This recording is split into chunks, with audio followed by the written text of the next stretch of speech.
This is a plain truth question na gusto kong itanong po sa inyo. Baligtad po eh. Alam ko na yung truth, pero itatanong ko pa rin. Kasi I would like to confirm if those viewers of this channel notice yung mga araw-araw ko rin napapansin sa mundo. Isang bagay lang po talaga yung nakita ko sa Bible na talagang tumanim sa akin itong araw na ito eh. Pasama ng pasama ang tao, pasama ng pasama ang mundo. Pero ang maganda naman po nito is this: we are not of this world. Amen? Tayo po ay hinugasan na, binago na. We are a new creation. If anyone is in Christ, he is now a new creation. So, ano ngayon ang ating matatawag na participation ngayon? Dito, kung paano natin matutulungan yung mga nasa mundo. Tulad po kanya ng umaga, nanakawan po kami kasi nagpalagay po kami ng mga bakod. And then, ninakaw po yung mga poste na inilagay namin. It cost me, I think, it cost us 3,000 mahigit. Pero, alam niyo po ba, nagtataka ko sa sarili ko, nanakawan na kami ng poste na nag-akalaga ng 3,000, kasi kung pagsasama-sama, 3,000 siya. Pero ang nasabi ko lang, Lord, sana yung magnakaw, magamit niya yon at makatulong naman sa kanila. Kasi, maybe gusto kong isipin na nagawa nila yon dahil sa pangangailangan.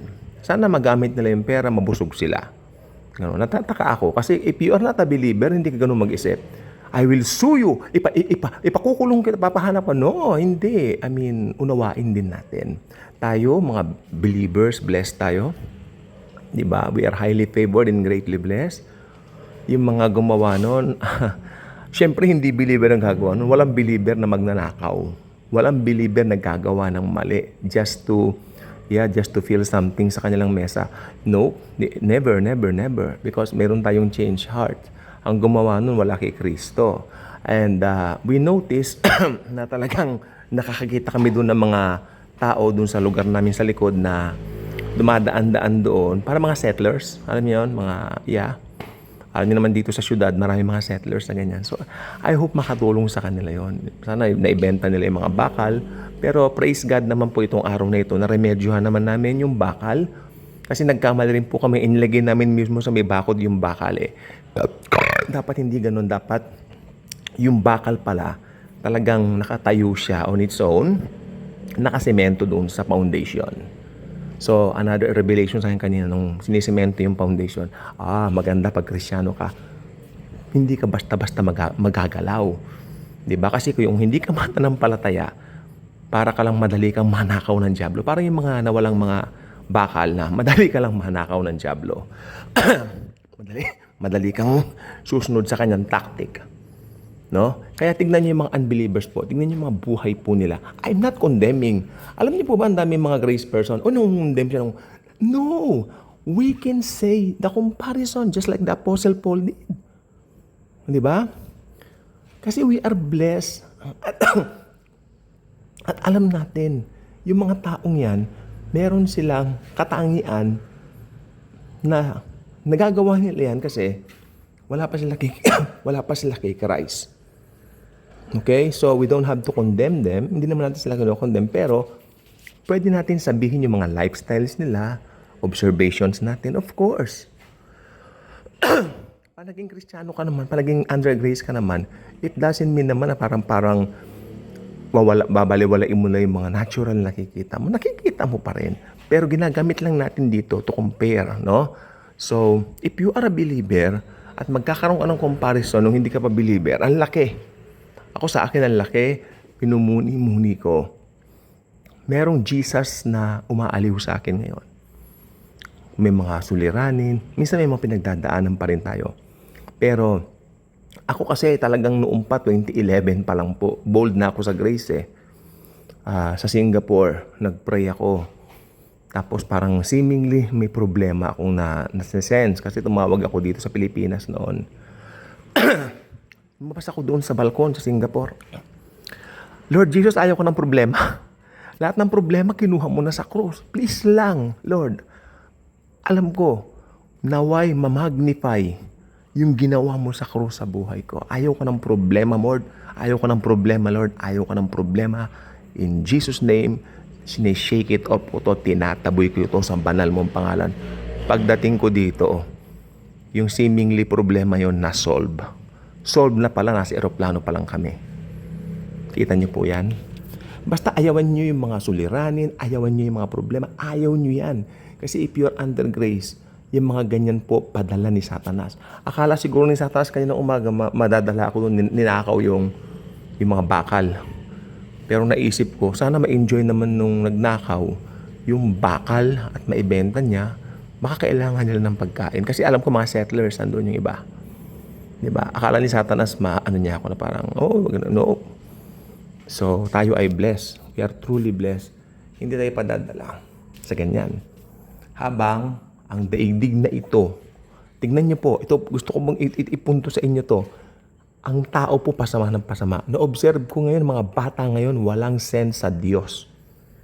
It was yesterday that I asked someone, hindi naman po bata, hindi rin matanda, nasa tamang age na, siguro mga 21 o 22. Hindi na po bata yan, ha? Di ba? Ano na yan? Matanda na yan. 21, 22, matanda na yan. Gusto mo ba mag-Bible study? Tumatawa-tawa. Halatadong wala siyang interest. Kaya ko po tinanong ito po makinig po kayo. Baka sabihin nangungundem ako, hindi. Ito po kasi, nai-invite namin dati. Dumadalo. Then I found out later, dumadalo lang yan pag may pagkain at mayroong mga merienda.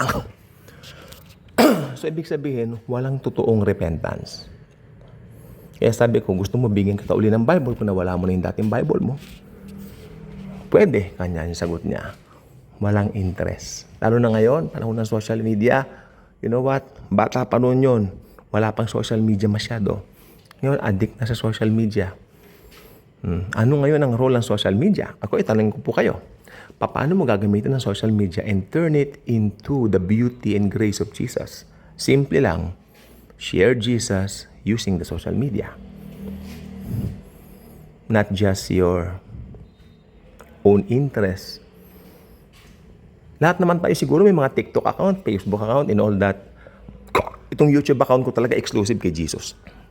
Itong Daily Good Vibes. Ito, ang laganda ng istorya po nito. Someone asked me to start a vlog about Jesus. 2020, the pandemic days.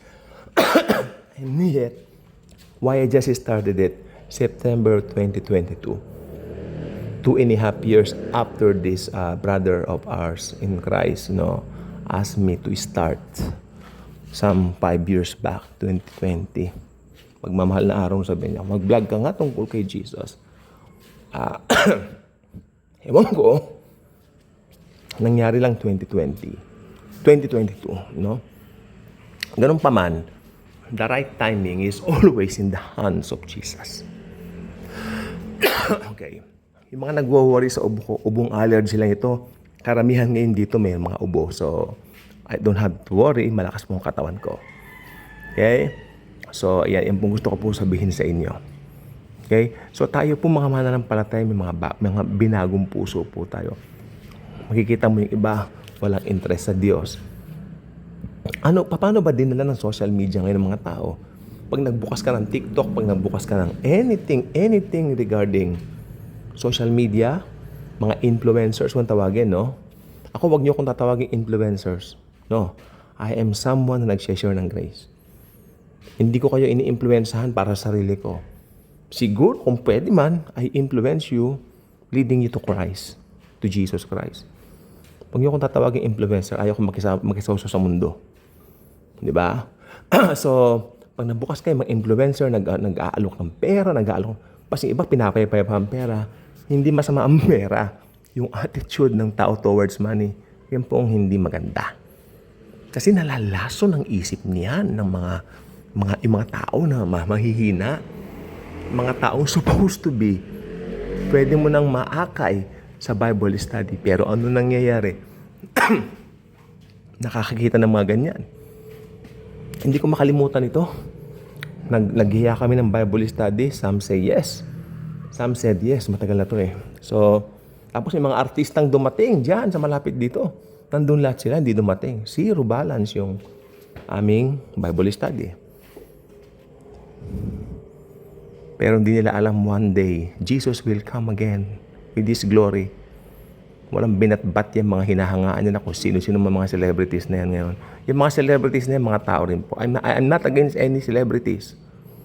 In fact, meron kami mga kaibigan na celebrities, nasa Amerika po sila. Hindi na po ako magbabanggit, pero dati po sila mga member ng DATS. Maya-maya kinukumusta ako, kinukumusta yung kapatid ko. Oo, nanalo na po siya ng Best Actor, believe me. Okay, hindi po ito para sa showbiz, no? Pero nanalo siya ng Best Actor, pati mother niya Best Actress. So, may clue na kayo ha, mag-ina yan. Pero sa mampalad, wala na yung mother niya. Kilala niya yung mother niya, maraming pelikula na gawa. Pag may time, kumusta raw ako, fine, we're fine here. Diba?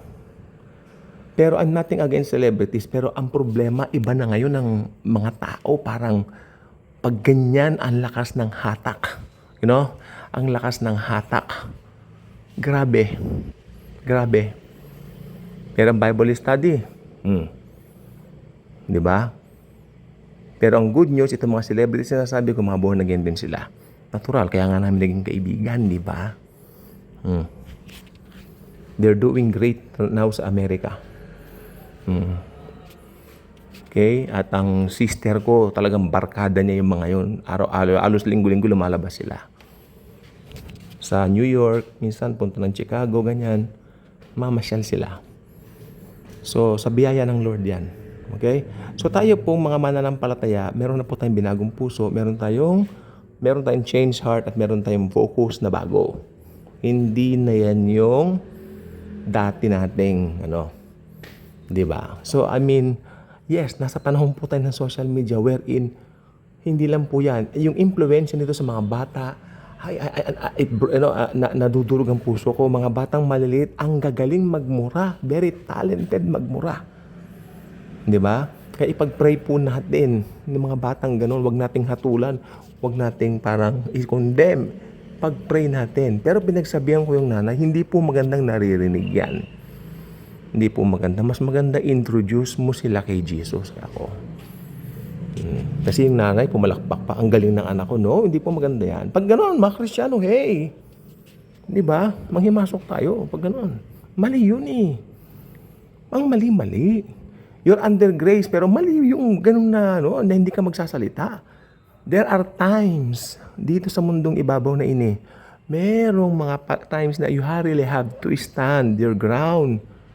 Dahil nga alam mong tama ka. May mga times din naman na kailangan manahimik ka. Parang si Jesus Christ. Nung tinatanong siya ni Herodes, hindi siya sumagot. Pero once Pilate asked the Lord Jesus, "Are you the King of the Jews?" Sumagot siya. "Thou hast said it." Di ba?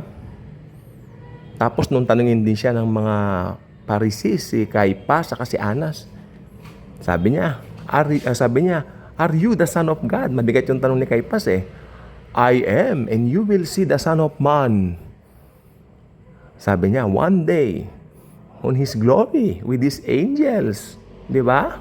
Ascending from heaven. Aba, pinunit ni Caiaphas, hinapak niya yung kanyang, damit. Di ba? Blasphemy, kanya. Pero ang point ko po rito, si Jesus, pag importante yung mga bagay, nagsasalita siya. Hey, believers, tayo po ang mga Jesus Juniors. So tayo, pag alam natin dapat tayong mag-stand o mag-speak out, we really need to. Huwag kang magbingi-bingihan, huwag kang magpipipipihan. Di ba? Tayo ang ambassadors of Jesus. Tayo ang ginagamit ni Jesus to correct the world system. Wala nang iba, tayong ambassadors niya. Okay, yun lang po at oo nga po pala, no? Dahil tawag dito, malamig naman ang panahon ngayon. Ito, magpapakulo mo ng tubig, maligo. O sige po, marami pong salamat. So I think, ang point ko lang po dito sa vlog natin, huwag natin kalilimutan, last days na. Pero tayo ang ginagamit ni Lord para, ano ko lang good, ang point na ng video nito, gusto ko lang pong sabihin sa inyo, hikayatin natin ang mga tao na mag-Bible study to share Jesus sa kanila. Huwag tayong mahihiya kahit sino pa sila. Sapagkat kahit sino pa yan, doktor man yan, abogado man yan, nasa politika man yan, mayaman man yan, pero kung wala siya kay Kristo, mas nakahihigit ka sa Kanya. So you really need to share Jesus with them.